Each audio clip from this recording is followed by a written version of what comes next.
So true freedom is not superficial freedom, right? It's also, true freedom is not substitution.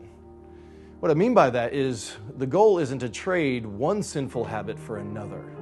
So this is one of the things that we can fall into sometimes is we can think, okay, well, I'm just not looking at pornography anymore. So maybe we can feel entitled to start overeating or having an extra glass of wine or beer or whatever your thing is. Or maybe just saying, you know what, tonight I'm just going to watch show after show after show. Where those things in and of themselves aren't necessarily sinful, but we can feel entitled when we're not giving into porn to start putting all of our energy and effort somewhere else and start substituting other things in there, and maybe even begin to feel comfortable with sins like anger or irritability or impatience that are still sins against a holy God. There's no small sins against a holy God. So substituting one sin for another is not the goal either. We want to put sin to death, right?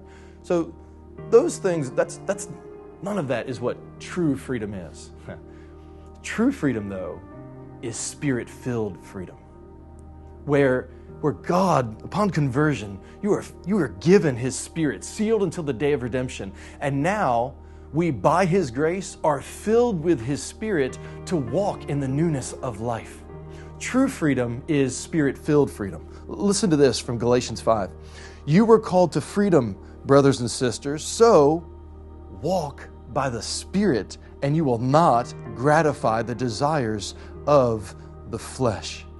The Spirit unites us to Jesus, and He produces the life of Jesus in us as we yield to Him, as we walk in the Spirit, as we say no to temptation, no to sin.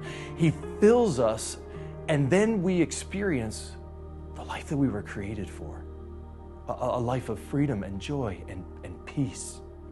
So true freedom is not sinlessness. It's not just sort of like substituting one sin for another, nor is it some sort of superficial mere behavior modification.